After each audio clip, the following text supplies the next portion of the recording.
Congress party के राज मां आवास कहाँ है, वादा खिलाफ है तेखर विश्वास कहाँ है। भारत माँ के रतन बेटा बढ़िया जी, मैं छत्तीसगढ़िया जी। नमस्कार, वन इंडिया के डिजिटल प्लेटफॉर्म में आपका स्वागत है। मैं हूं धीरेन्द्र गिरी गोस्वामी। छत्तीसगढ़ का जब गठन हुआ था 2000 में, तब एक फिल्म आई थी छैया भुइयां। उस फिल्म में एक नए कलाकार की एंट्री हुई थी, जिसमें बताया गया था कि एक युवा किस प्रकार से छात्र राजनीति में धीरे धीरे अपना कद बड़ा करता है। लेकिन आज जब छत्तीसगढ़ वयस्क हो चुका है, तब वही कलाकार जो सिनेमा में छात्र राजनीति में कदम रख रहा था, आज विधायक का चुनाव लड़ रहा है। अनुज शर्मा जी, आप छत्तीसगढ़ी फिल्मों के इतने बड़े कलाकार हैं। मैंने तो सोचा नहीं था जब मैं भाषण सुन रहा था आपका, आप तो इतना अच्छा भाषण देते, आपको तो उसी वक्त से नेता बन जाना था। देखिए, हर चीज़ का समय होता है। अपने सार्वजनिक जीवन में एक आर्टिस्ट के रूप में मैं काम करता रहा, और जब इस बात का अनुभव हुआ कि अपनी सीमा को, अपने दायरे को बढ़ाना चाहिए और जनता के बीच जाकर काम करना चाहिए, तब मैंने राजनीति में आने का फैसला किया और काम कर रहा हूँ। ये जो मैंने जिक्र किया छैया भुइयां का, उस वक्त से आपको लगा था कि जो मैं सिनेमा में कर रहा हूँ मैं बन जाऊंगा आगे चल के? अब क्या सोचे, क्या होना है, जो होगा अच्छा होगा, मैं ऐसा सोचने वाला हूँ। और ऐसा आप किसी चीज़ को प्लान नहीं करते हैं। जैसे मैंने ये प्लान नहीं किया था कि मैं फिल्मों में आऊँगा। आपको समय जो है बहुत कुछ सिखाता है, बहुत कुछ राह दिखाता है, तब आपको उसके हिसाब से अपनी राह को चुनना। छत्तीसगढ़ी फिल्मों के सुपरस्टार, आप पद्मश्री भी हैं, और मेरी जहाँ तक जानकारी है आप अभिषेक सिंह के बहुत अच्छे मित्र भी हैं। तो जब बीजेपी के लिए प्रचार कर रहे थे, शायद उस वक्त आपका मन परिवर्तन हुआ। मुझे तो ये भी पता चला है कि अभिषेक सिंह ने आपको प्रेरित किया था कि अब आपको राजनीति में आना चाहिए। ऐसी कोई बात नहीं है, आपको वो अंदर से कॉल आता है। आप कोई आपको सलाह दे सकता है, लेकिन मैं बचपन से गतिविधियों से जुड़ा रहा, लेकिन कलाकार के तौर पर मेरा एक अलग प्रोफेशनल लाइफ रही। जब मुझे ऐसा महसूस हुआ कि मुझे काम करना चाहिए, तब फिर मैंने निर्णय लेकर पार्टी में आके काम करूँ, और मैं कार्यकर्ता के तौर पर काम करने लगा। अनुज शर्मा जी, आप जब राजनीति में आप कूद आए हैं, तो क्या आपका सिनेमा करियर जो है इससे प्रभावित होगा, आपको लगता है? क्योंकि यहाँ पे भी वक्त देना बहुत कठिन होता है। जी देखिए, अब मेरी पहली जिम्मेदारी तो अपने क्षेत्र की जनता है, जिनके लिए मैं काम करूँगा।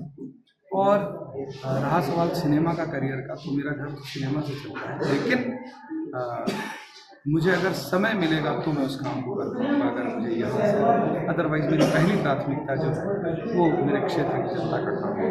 बीजेपी के नेताओं की बात होती है तो मनोज तिवारी का जिक्र आता है, जिन्होंने कला के क्षेत्र से आप जब भी जाते हैं, जिस प्रकार से आप लोगों को गुनगुना के सिखा रहे थे, वो भी उनका प्रचार का पैटर्न वैसे ही है। छत्तीसगढ़ में आपकी छवि लगभग वैसी ही है।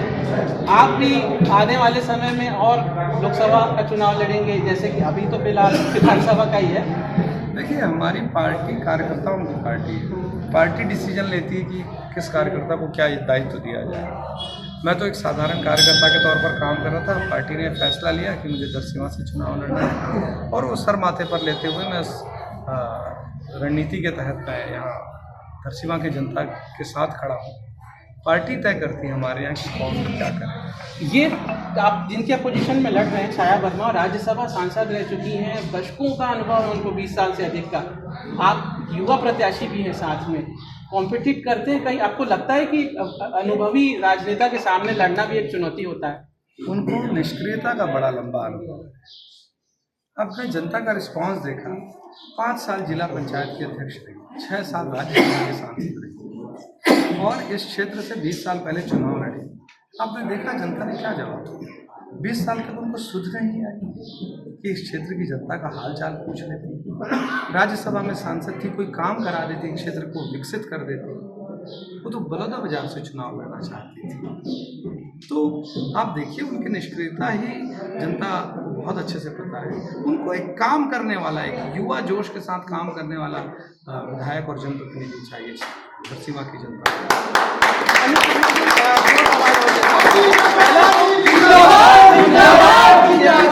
कर रही है बीजेपी के कैंपेन में, आपकी घोषणा पत्र की भी बात की जाए तो उसमें मोदी की गारंटी, मोदी जी को फेस बनाकर बीजेपी ने पूरा कैंपेन आगे रखा है। चीफ मिनिस्टर का चेहरा सामने नहीं रखा। तो ये मोदी जी के नाम पे ही आप लोग चुनाव लड़ रहे हैं और जो वादे किए हैं वो भी मोदी जी ही पूरा करेंगे? भाई हमारे यहाँ तो पार्टी तय करती है कि किस तरह से किस राज्य में चुनाव लड़ा जाए। कांग्रेस का आप सोचिए, वो तो अपने मुख्यमंत्री को चेहरा नहीं बना पा रहे हैं। उन्होंने सामूहिक नेतृत्व को अब डाल दिया। पहले बोलते थे तो भूपेश है तो भरोसा है, उनका नारा था। अब कांग्रेस है तो भरोसा है, नारा चेंज हो गया। आप देखिए उनको खुद अपने मुख्यमंत्री पे कॉन्फिडेंस नहीं है। आप ये सवाल उनसे पूछिए। हमारे यहाँ तो हर कोई कार्यकर्ता होता है। किन मुद्दों को लेके जा रहे हैं आप क्षेत्र की जनता के पास? देखिए, हर महिला 1000 रुपया हर महीना मिले विवाहित महिला को। छात्र छात्राओं के लिए भत्ते की व्यवस्था है अगर वो कॉलेज में पढ़ाई कर रहे हैं। 1 लाख युवाओं को 2 साल में रोजगार की बात हो रही है। आप देखिए, जो भूमिहीन कृषक है उनको 10,000 रुपये साल की बात हो रही है। धान में हमने मास्टर स्ट्रोक दिया है। हम 2 साल का पुराना जो बोनस है वो हम दे रहे हैं 25 दिसंबर को सभी किसानों के खाते में आ जाएगा। इसके अलावा हमने 21 क्विंटल धान 3100 रुपये के हिसाब से खरीदने का फैसला किया है। ढेर सारी ऐसी योजनाएं हैं जो हितकारी हैं। 500 में हम सिलेंडर देने वाले हैं गरीब परिवार। तो ये सारी चीज़ें जो है लोगों को बहुत भरोसा हो रहा है। और रहा सवाल मोदी जी का, तो हमारे देश के नेता और विश्व के नेता है मोदी जी, उन पर तो भरोसा है ही। कलाकार अनुज शर्मा, पद्मश्री अनुज शर्मा अपनी कलाकारी के अंदाज में छत्तीसगढ़ के पॉलिटिकल सिनेरियो को कैसे पेश करेंगे, अगर आपके फैंस भी इस वीडियो को देख रहे हैं? कांग्रेस पार्टी के राज मां आवास कहाँ है, वादा खिलाफ है तेखर विश्वास कहाँ है, जन घोषणा फेंका गे है अब आस कहाँ है, दारू चखना के सरकार पूछे गिलास कहाँ है। बहुत बहुत शुभकामनाएं अनुज जी, आपका सुलझा सफर राजनीति में भी ऐसे ही जारी रहे। बहुत बहुत शुभकामनाएं। बहुत शुक्रिया। तो देखिए, अनुज शर्मा से हमारी बातचीत हुई। बेहद ही यहाँ की छत्तीसगढ़ के बहुत ही जाने मानी ऐसी शख्सियत है जिन्होंने कला के क्षेत्र में अपनी पहचान बनाई। सिनेमा में ये छत्तीसगढ़ के सुपरस्टार हैं, लेकिन बीजेपी ने इनकी स्टारडम को बुलाने की कोशिश करते हुए इन्हें धरसींवा विधानसभा से अपना प्रत्याशी बनाया है।